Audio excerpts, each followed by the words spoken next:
बिस्मिल्लाहिर्रहमानिर्रहीम नहमदहू व नुसल्ली अला मोहम्मद रसूलुल्लाहि करीम। ये प्रॉब्लम लीनियर अलजबरा के representation of transformation by matrices chapter से है। If matrix of a linear transformation T on B3, यहाँ पर ये जो C जो है कॉम्प्लेक्स नंबर का set with respect to the basis. यहाँ बेसिस में 3 एलिमेंट शो किए गए हैं जो कि ट्रिपलेट की फॉर्म में है। एलिमेंट भी 1 0 0 पहला एलिमेंट हो गया, दूसरा है 0 1 0, तीसरा है 0 0 1। इस दिस यानी जो हमारी मैट्रिक्स दे रखी है, matrix of linear transformation T, वो हमको ये दे रखी है। इसके फर्स्ट रो के एलिमेंट 0 1 1, सेकेंड रो के एलिमेंट 1 0 -1 और थर्ड रो के एलिमेंट -1 -1 और 0 है। What is the matrix of T with respect to the basis. यहाँ पर एक दूसरा बेसिस अगर कर दिया जाए तो बता रहे हैं मैट्रिक्स क्या होगी। 0 1 -1 1 -1 1 और -1 0 1।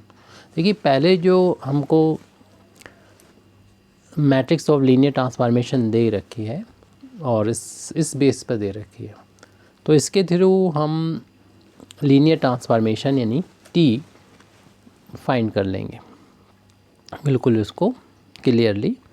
और जब वो आ जाएगा तो उसका हम यहाँ पर बेसिस ये मानते हुए मैट्रिक्स ऑफ लीनियर ट्रांसफॉर्मेशन जिस तरीके से ये है ऐसी एक मैट्रिक्स फाइंड कर लेंगे। बस यहाँ पर बेस ये है, इसका बेस बदल जाएगा। तो ये प्रोसेस ऐसी है कि हमें रिवर्स में आ रही है, यानी दोनों काम यहाँ पर हो रहे हैं, अपोजिट वर्क हो रहे हैं। पहले तो हम देख रहे हैं कि जो linear transform matrix of linear transformation दे रखा है, इससे हम टी की वैल्यू फाइंड कर लेंगे यानी लीनियर ट्रांसफॉर्मेशन, और फिर टी से दोबारा से ये यानी मैट्रिक्स ऑफ लीनियर ट्रांसफॉर्मेशन भी मिल जाएगा। तो हम यहाँ पर शुरुआत करते हैं। तो सबसे पहले तो हम जो बेसिस पहले वाला जो दे रखा है बी बेसिस, इसके जो एलिमेंट हैं, और यहाँ पर ये भी एक चीज़ है कि जो एलिमेंट दे रखे हैं आप उनके प्लेस को चेंज नहीं कर सकते, वो ऑर्डर्ड होते हैं, इनको बदला नहीं जा सकता। वैसे तो सेट थ्योरी में हम लोग जानते हैं कि ऑर्डर ऑफ सेट जो होता है इमेटेरियल होता है, आप कहीं भी लिख दो, लेकिन यहाँ पर ऐसा नहीं कर सकते, आप इनके ऑर्डर को चेंज नहीं कर सकते। इस एलिमेंट को हम शॉर्ट में लिखने के लिए E1 से डिनोट कर देंगे, इसको E2 से और इसको E3 से डिनोट करेंगे ताकि हमारा नोटेशन थोड़ा सा सिंपल हो जाए। और दूसरा जो सेट हमको दे रखा है ये वाला बेसिस है, इसको हम B1 से डिनोट कर देंगे। इनके जो एलिमेंट हैं लिख लीजिए, नोट कर लीजिए, यानी 0 1 -1 1 -1, हालांकि ये बाद में काम आएंगे, पहले हम बी पर वर्क करके हम टी यानी लीनियर ट्रांसफॉर्मेशन की वैल्यू को फाइंड करेंगे। इनके भी नोटेशन को हम शॉर्ट में इसको लिख देते हैं, अल्फ़ा 1 पहले वाले को, दूसरे वाले को अल्फ़ा 2 और अल्फ़ा 3, क्योंकि इनका ऑर्डर्ड होते हैं ये, तो इनको चेंज नहीं कर सकते। इसलिए अगर हमने अल्फ़ा 1 लिखा पहले तो इसका मतलब इसकी वैल्यू ये होगी 0 1 -1, इसी तरीके से और इसकी भी। अब हमें जो गिवन मैट्रिक्स दे रखी है यानी मैट्रिक्स और लीनियर ट्रांसफॉर्मेशन, उसको हम डिनोट करेंगे। इट इज़ गिवन दैट कि टी और यहाँ पर सफिक्स में वैसे तो हम बी लिखा करते हैं बेसिस, लेकिन ये बेसिस की जो एलिमेंट है हमने पहले वाले के लिए ई से डिनोट किए ताकि ये याद रहे।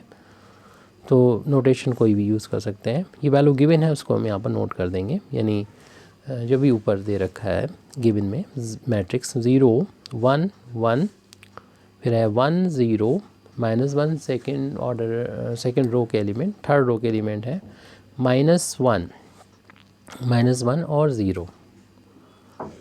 इसके बाद हम यहाँ पर हमें फाइंड जो करना है, दो चीज़ें हमें फाइंड करना है। हालांकि इसमें तो नहीं दे रखा क्वेश्चन में दो चीज़ें, इसमें तो पूछा गया है सिर्फ मैट्रिक्स ऑफ टी, लेकिन जो हमें अलग से क्वेश्चन पूछा गया है, जिसने पूछा है उसमें वो टी कैसे फाइंड करेंगे इसके थ्रू, ये है प्रॉब्लम। तो हमारी 2 प्रॉब्लम हो गई जो इससे होती हुई निकल जाएगी।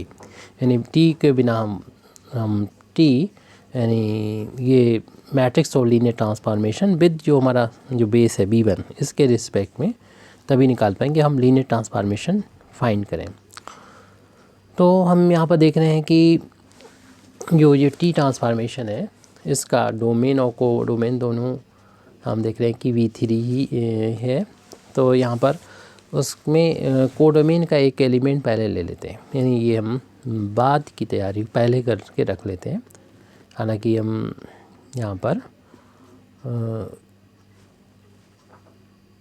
ये भी कर सकते हैं, इसमें भी हमें ज़रूरत पड़ेगी इसकी भी तैयारी। इसका ट्रांसपोज ले लीजिए, यानी टी चलिए पहले हम इसी की बात करते हैं। तो इसका इस मैट्रिक्स का ट्रांसपोज ले लें, या तो टी लिख दें या टी तो डबल डबल हो जाएंगे, तो हम डैश कर लेते हैं और डैश इस पर भी लग जाएगा। और डैश लगेगा तो जो रो होते हैं वो कॉलम में बदल देते हैं। तो उस स्टेप को ना लिखते हुए डायरेक्ट 0 नियर रो हों वो कॉलम में बदल जाएंगे, या जो कॉलम है वो रो में कन्वर्ट हो जाएंगे। तो सेकंड रो सेकंड कॉलम में बदल जाएगा, चेंज हो जाएगा। और ऐसे थर्ड रो थर्ड कॉलम में बदल चुका है।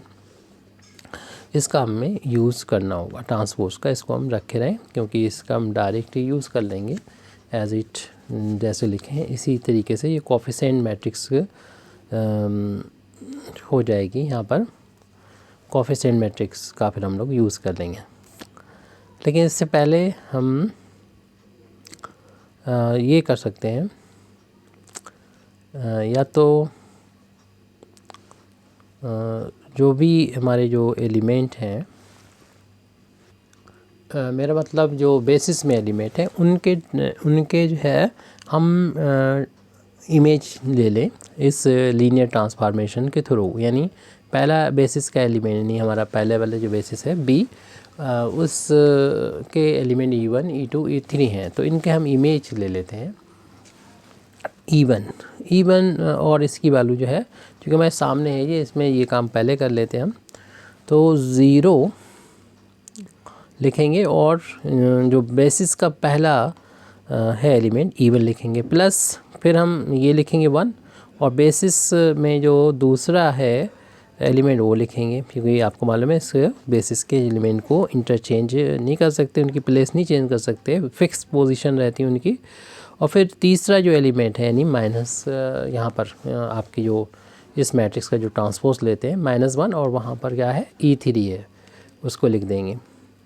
और ऐसे ही फिर हम लिखेंगे और इसको सॉल्व करेंगे, इसको सॉल्व भी करते रहेंगे। चलिए इसको सॉल्व कर लेंगे बाद में, पहले यहाँ पर हमारे सामने लिखे हैं तो उनको लिखना आसान रहेगा, इसलिए हम पहले E2 का भी इमेज निकाल लें। तो इस वाले रो का यूज़ करेंगे, पहला ये हो गया, दूसरा तीसरा। तो दूसरा करेंगे तो 1 लिखेंगे E1, फिर लिखेंगे 0 इंटू E2, फिर -1 इंटू E3। तो आसान रहेगा, इसे सॉल्व तो बाद में भी करते रहेंगे क्योंकि हमारे पास वैल्यू मिल ही चुकी है ये। अब E3 की वैल्यू निकालेंगे तो अब ये वाला रो है तो 1 इंटू E3 लिखेंगे, सॉरी E1 लिखेंगे, ये तो E1 का ही कॉलम है। फिर उसके बाद -1 है उसमें E2 लिखेंगे और फिर ये 0 है वो हो जाएगा E3 लिख देंगे। अब इनको अगर हमारे पास जगह है तो यहीं से थोड़ा सा सॉल्व कर सकते हैं, क्योंकि ये तो 0 हो गया, यानी E2 माइनस का E3 लिख दिया और ये 0 वाला छोड़ दीजिए, तो E1 माइनस का E3। हालांकि अभी सॉल्व करना है, अभी हमने सॉल्व नहीं किया, यानी इसकी एक्चुअल वैल्यू तो नहीं रखी है, फिर भी थोड़ा सा जो सॉल्व हो रहा है उसको हम कर लेते हैं।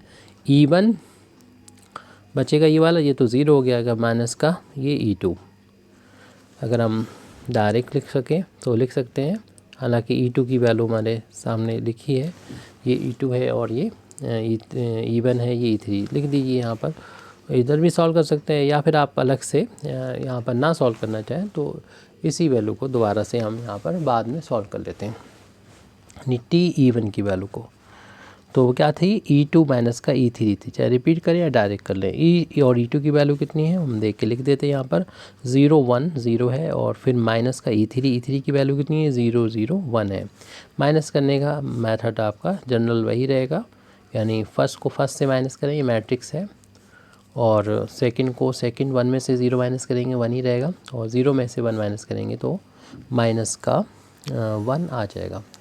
इस तरीके से हम लोगों ने ये सॉल्व कर लिया। अब इसी तरीके से E2 की वैल्यू भी फाइंड कर लें। T2 वहाँ पर कितना आ गया, तो सॉल्व होने के बाद E1 माइनस का E3 आ गया था, और E1 की वैल्यू हम B में पहला वाला एलिमेंट है 1 0 0, और E3 थर्ड वाला एलिमेंट है 0 0 1, और माइनस कर ही लेंगे इसको। 1 में से 0 माइनस करेंगे 1 आ जाएगा, 0 में से 0 माइनस करेंगे 0 आ जाएगा, 0 में से 1 माइनस करेंगे माइनस का 1 आ जाएगा। ये TE2 की वैल्यू हम लोगों ने फाइंड कर ली। TE3 की वैल्यू हम लोगों ने फाइंड की थी E1 माइनस E2 की फॉर्म में, और E1 की वैल्यू कितनी है 1 0 0, बी का फर्स्ट एलिमेंट, बी जो सेट था यानी बेसिस। सेकंड है 0 1 0। अब इसमें से माइनस कर लेंगे, 1 में से 0 माइनस करना होगा 1 आ जाएगा, 0 में से 1 माइनस कर देंगे माइनस 1 आ जाएगा, 0 में से 0 माइनस करेंगे 0 आ जाएगा। यानी TE3 की वैल्यू भी फाइंड करके हम लोगों ने रख लिए। ये वैल्यू काम आएगी आपके T को फाइंड करने में। लेकिन इससे पहले हमें जो ये ट्रांसफॉर्मेशन का कोडोमेन होता है उसका एलिमेंट, जो कि आपको मालूम है B3 में होगा, तो उसको मान लेते हैं ABC मान लेते हैं। वो भी एलिमेंट होगा B3C का, वो इस फार्म में होगा, ABC की फार्म में होगा। तो अब इसका भी लीनियर कॉम्बिनेशन इन्हीं E1 E2 E3 की फार्म में बनाना होता है। तो उसके लिए क्योंकि ये प्रॉब्लम सिंपल है तो आप इसे डायरेक्ट भी लिख सकते हैं। वैसे तो हमें मानना पड़ता है ये कि ये वैल्यू जो है वो E1 E2 E3 की लीनियर कॉम्बिनेशन है। तो उसमें कुछ स्केलर लेते, फिर उसके स्केलर की वैल्यू को फाइंड करते, तब आता। यहाँ पर हम डायरेक्ट भी कर सकते हैं, क्योंकि जो हमारे E1 E2 E3 हैं वो तो आइडेंटिटी मैट्रिक्स हैं, तो यूनिट में है ये, तो इसे डायरेक्ट कर सकते हैं। तो क्योंकि आप देखिए इसे ऐसे लिख सकते हैं A, देखिए पहले से, और A0 0 प्लस इसे लिख सकते हैं 0 B0, क्योंकि तीनों ये ऐड होंगे जब, तो आपको मालूम है कि ए ना मिल जाएगा। ये एक मतलब एक कौन सा मेथड कहें इसे, ये हमारा इन्फेक्शन मेथड है, और यहाँ पर ए को बाहर निकालेंगे, यहाँ बी से बी बाहर निकालेंगे 0 1 0 आ जाएगा।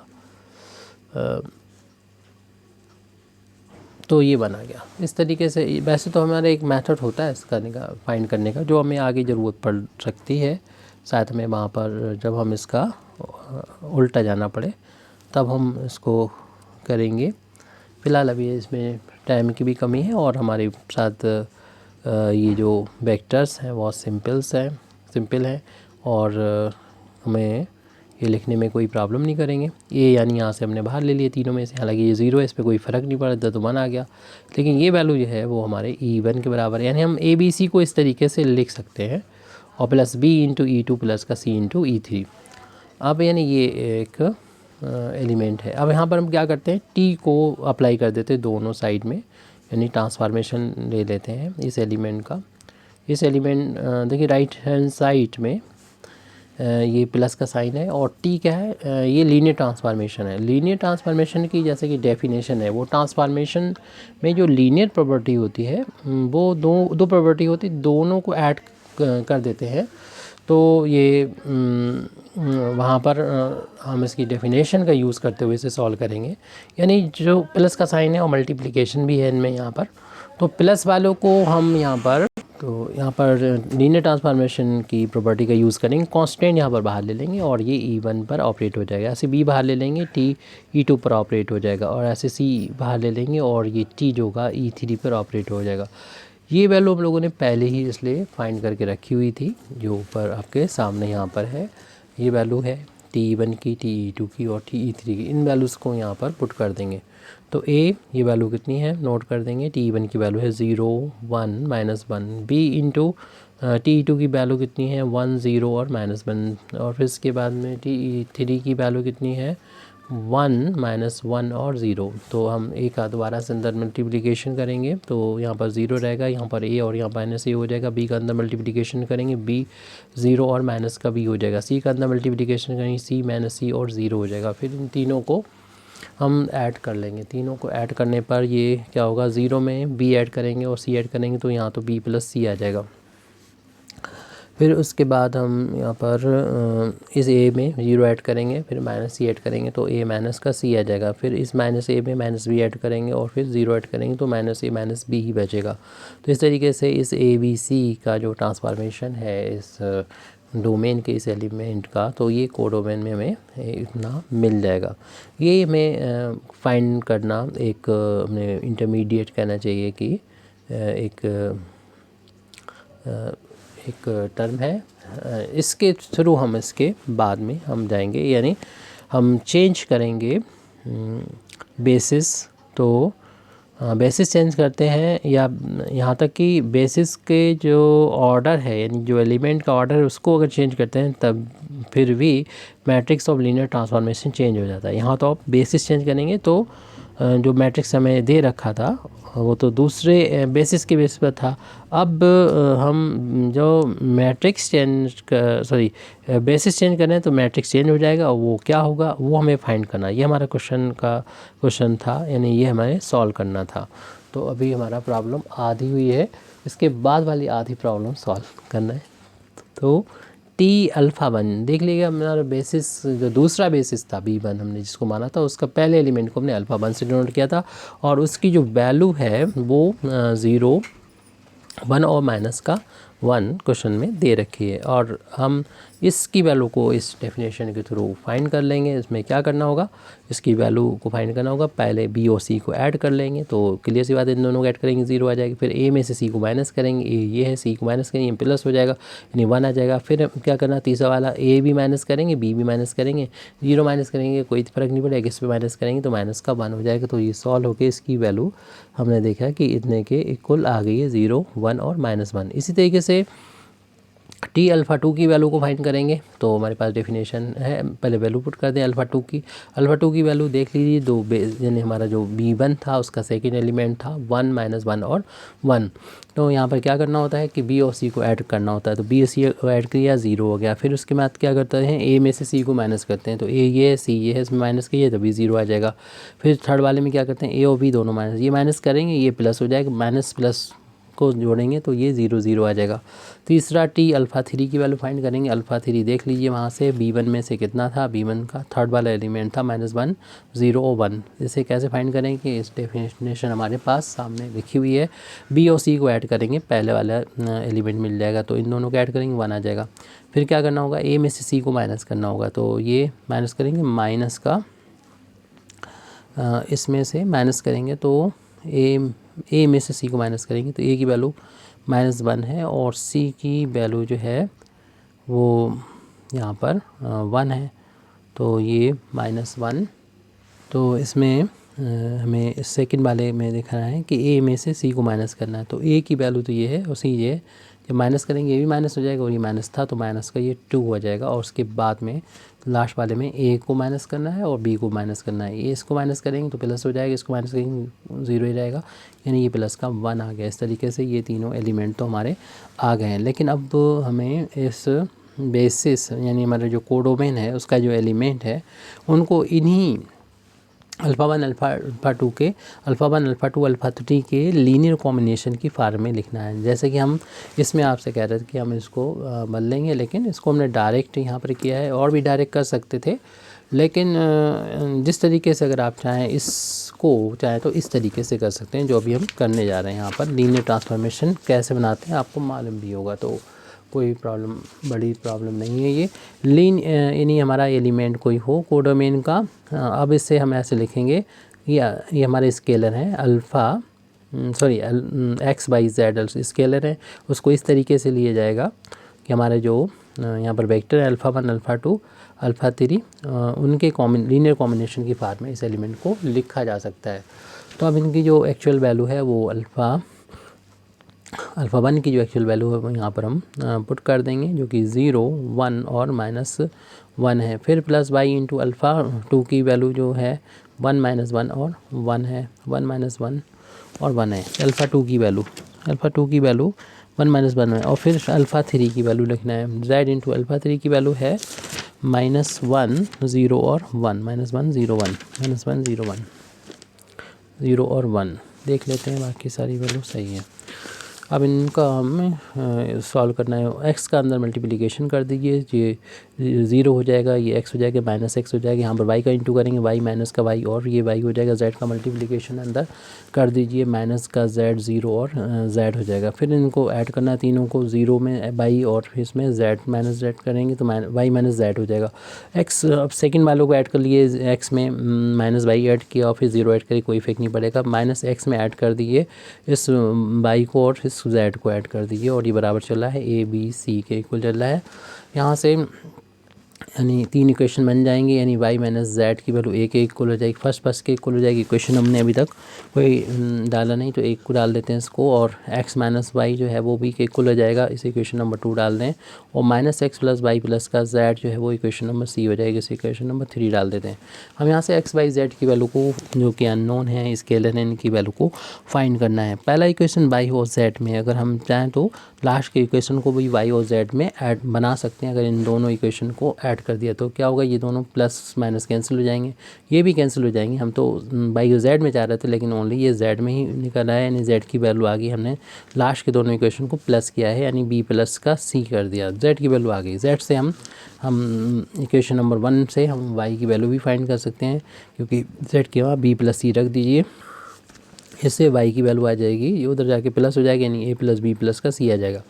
फिर यहाँ से x की वैल्यू फाइंड कर सकते हैं, इक्वेशन नंबर 2 में ये वैल्यू पुट कर सकते हैं y की, तो x माइनस वाई की जगह पर a plus b plus c रख देंगे। वहाँ पहले से b है, उधर ट्रांसपोज करेंगे तो x इजिकल टू हो जाएगा, b इधर था ये भी प्लस हो जाएगा, यानी a प्लस b प्लस का c हो जाएगा, और ये 2 टाइम्स भी हो जाएंगे, यानी a प्लस का 2b प्लस का c आ गया, यानी हमारा ये x की वैल्यू y की वैल्यू आ गई। तो हम इस वैल्यू को यहाँ पर रख सकते हैं, इसको चाहे तो हम इक्वेशन नंबर a डाल दें। इस इक्वेशन नंबर a में इस वैल्यू को x बाई जेड की वैल्यू को पुट करेंगे तो हमारा इक्वेशन नंबर a हो जाएगा ABC, यानी जो नया हमारा बेसिस है उसके जो कोडोमेन मिलेगा, कोडोमेन के एलिमेंट को इस तरीके से हम लिख सकते हैं। x की जगह पर रख रहे हैं a प्लस का 2b प्लस का c, फिर वहाँ था अल्फ़ा 1, फिर y की जगह पर a प्लस b प्लस का c, फिर यहाँ पर है अल्फ़ा 2 प्लस z की वैल्यू आई थी b प्लस का c इंटू अल्फ़ा 3।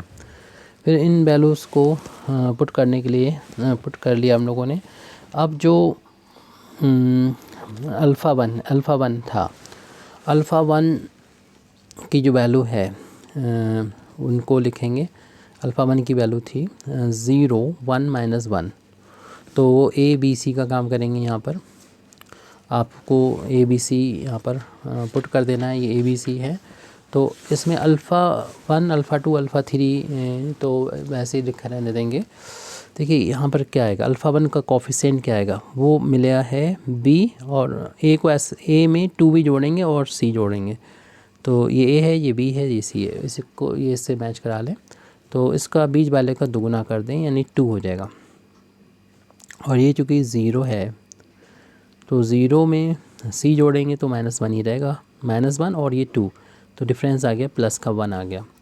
प्लस ऐसे ही आप तीनों को ऐड कर देंगे, तीनों ऐड करेंगे तो 1 -1 कैंसिल हो, एक 0 ही बचेगा, 0 अल्फ़ा 2 आ जाएगा। फिर लास्ट के दोनों को जोड़ना है, इन दोनों को जोड़ेंगे तब भी 0 आएगा, 0 इंटू अल्फ़ा 3 आ जाएगा। तो अब नेक्स्ट हम लोग यहाँ पर जो भी, तो यहाँ पर जो अल्फ़ा 1 था उसका पहले ट्रांसपोज देना होगा तभी t का यूज़ हो पाएगा। तो अल्फ़ा 1 हमें t अल्फ़ा 1 अगर हमने फाइंड नहीं किया तो पहले उसे फाइंड करना होगा। अभी हाँ ये फाइंड कर लिया था, ये एलिमेंट ये आया था 0 1 -1, ये t अल्फ़ा 1 की वैल्यू है 0 1 -1, जो कि ये वैल्यू है, और जैसे अभी कर रहे थे वैसे ही आ जाएगी, यानी हमें b का दुगना कर देना है और ए और सी को ऐड कर देना है, तो ये वैल्यू 1 इंटू अल्फ़ा बना जाएगा, प्लस फिर तीनों को ऐड कर देना, 0 अल्फ़ा 2 और प्लस का 0 अल्फ़ा 3 आ जाएगा। फिर हम टी अल्फ़ा 2 की वैल्यू को फाइंड कर चुके हैं पीछे यहाँ पर, और ये वैल्यू आई थी, तीनों 0 आई थी, 0,0,0 आ जाएंगे, और इसमें तो सब 0 ही रहेगा, क्योंकि चाहे हम ए बी सी है ये, और इनको हम इसके अकॉर्डिंग जब चेंज करेंगे, यानी ये हमारा ए बी सी का काम करेगा, और इसमें अल्फ़ा 1 अल्फ़ा 2 अल्फ़ा 3 के लीनियर कॉम्बिनेशन की फार्मूला लिखना है। तो हम बी का दुगना करके ए सी को जोड़ेंगे तो 0 सभी 0 रहेंगे। तो आप देख सकते हैं अल्फ़ा 1 प्लस का 0 अल्फ़ा 2 तीनों को जोड़ेंगे जब भी 0 है, और बी और सी को जोड़ेंगे फिर भी 0 ही हो जाएगा अल्फ़ा 3। एक लास्ट का ये रह गया है, यानी टी अल्फ़ा 3, टी अल्फ़ा 3 की वैल्यू जो हम लोग फाइंड कर चुके हैं 1 -2 और 1, इसको हमें लिखना पड़ेगा, लिखना होगा इसके लीनियर कॉम्बिनेशन में। तो क्या करते हैं, ये आप देख लीजिए, इसका हम लोग यूज़ कर रहे हैं, इसका यूज़ कर रहे हैं ए बी सी की जगह पर हमारा क्या है, ए है, ये बी है और ये सी है। तो हमें क्या करना होगा, ए को ऐसे लिख दीजिए, बी का ट्वाइस कर दीजिए, और सी को भी ऐसे लिखना है, और वो अल्फ़ा 1 से इंटू प्लस आपकी हमने पूरा लिखा है। फिर तीनों को ऐड करना है, 1 -2 + 1 सबको ऐड करना है, साइन सहित ऐड कर दिया हमने, अल्फ़ा 2 है। फिर लास्ट के दोनों को ऐड करना है, -2 और 1 को ऐड करना है, ये हो जाएगा हमारा अल्फ़ा 3 हो जाएगा। अब इसे सॉल्व कर लीजिए, तो ये वैल्यू आ जाएगी -2 आ जाएगी अल्फ़ा 1, ये वैल्यू तो 0 हो जाएगी अल्फ़ा 2, और ये वैल्यू -1 आ जाएगी अल्फ़ा 3 का कॉफिशेंट टी अल्फ़ा 3। तो इनके जो हमारे जो कॉफिशेंट आ चुके हैं इन इक्वेशंस को, इक्वेशन जहाँ डाल दीजिए आप T1 को, इसे इक्वेशन नंबर 4 डाल दीजिए, इक्वेशन नंबर ये से 5 डाल दीजिए, और ये भी लास्ट में ऐसे इक्वेशन नंबर 6 डाल दो। तो फ्रॉम इक्वेशन नंबर 4, 5 एंड 6 इनसे हम एक कॉफिशेंट मैट्रिक्स बना लेंगे। We get the coefficient matrix जो कि बन जाएगी इस तरीके से। जो कॉफिशेंट हैं कि वो उनको लिख लीजिए 1 0 0, तो 1 0 0। फिर दूसरे वाले का देखिए, इनमें तो 0 0 0 आ रहे हैं, इनके कॉफिशेंट 0 अल्फ़ा 1 अल्फ़ा 2 3 के, और यहाँ पर इसके कॉफिशेंट -2 0 और -1 आ रहे हैं। अब आप क्या कर सकते हैं, जो हमारा बेस जो नया बेस था, न्यू बेस था, उसके रिस्पेक्ट में आ जाएगा आ जाएगा मैट्रिक्स ऑफ, क्या कहते हैं उसको, matrix of linear transformation. The required matrix of linear transformation with respect to, base आपकी बदल गया है, उसे हम लोगों ने कह दिया था 0 1 -1 1 -1 1 और -1 0 1 के रिस्पेक्ट में। तो ये आ चुका है, बस इसका हमें क्या करना होगा, ट्रांसपोज लेना होगा, जो रो हैं उनको कॉलम में बदलना होगा, और इसे टी अल्फ़ा से डिनोट कर देंगे, क्योंकि इसके एलिमेंट को हमने अल्फ़ा से डिनोट किया था, अल्फ़ा 1 अल्फ़ा 2 अल्फ़ा 3। तो जो रो है उनको कॉलम में कन्वर्ट कर देंगे। हमारा ये रो है, इसको कॉलम में 1 0 0 ऐसे इस रो को इस कॉलम में कन्वर्ट कर दिया। जो थर्ड रो है थर्ड कॉलम में बदल देंगे, -2 0 और -1। Thank you very much Indeed for listening me, व आखिर दावाना अल्हम्दुलिल्लाहि रब्बिल आलमीन।